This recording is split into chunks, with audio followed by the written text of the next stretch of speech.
Hi, I'm Katie, a Senior Associate in CG's employment team. Welcome to the latest episode of our Coffee and Counsel series, where I'll be looking at national minimum wage compliance. The National Minimum Wage Act 1998 introduced a statutory right for workers to be paid a prescribed amount for the work that they undertake. HMRC act as compliance officers for the purposes of enforcing the national minimum wage, and a worker is legally entitled to be paid any arrears that they are owed by their employer. This issue was highlighted in the recent case of Augustine and Data Cars Limited.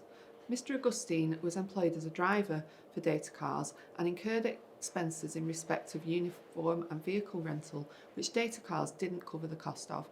The tribunal at first instance held that these expenses were not reductions when calculating Mr. Augustine's pay for the purposes of national minimum wage, as he was permitted not to wear a uniform and to provide his own vehicle rather than renting one. However, the Employment Appeal Tribunal disagreed.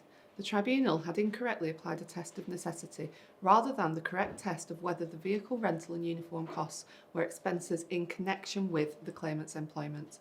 As such, the expenses must be treated as reductions in pay when calculating compliance with the applicable national minimum wage rate.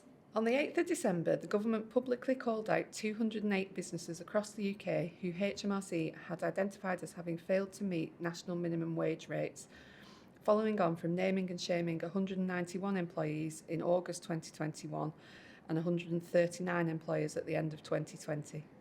The employers were required to back pay all underpaid workers at the applicable minimum wage rate and also faced significant penalties of up to 200% of the total underpayment, capped at £20,000 per worker. Failing to pay underpayments and penalties can result in civil or criminal proceedings being brought against an employer. Many of the employers listed had inadvertently underpaid workers, and common examples of breaches of the national minimum wage regulations are things like deductions from wages for uniforms, accommodation, parking or travel permits, training costs, childcare costs, and implementing salary sacrifice schemes. And crucially, this includes instances where a worker voluntarily chooses to purchase goods or services from their employer, with the cost being deducted from their pay.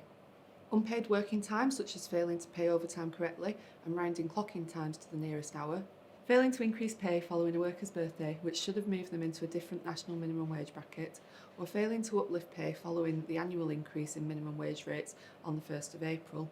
Finally, paying incorrect apprenticeship rates.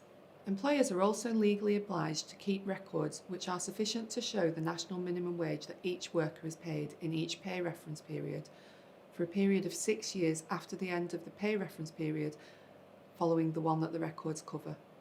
The onus will always be on the employer to prove they are meeting national minimum wage requirements, and failing to keep records is a criminal offence.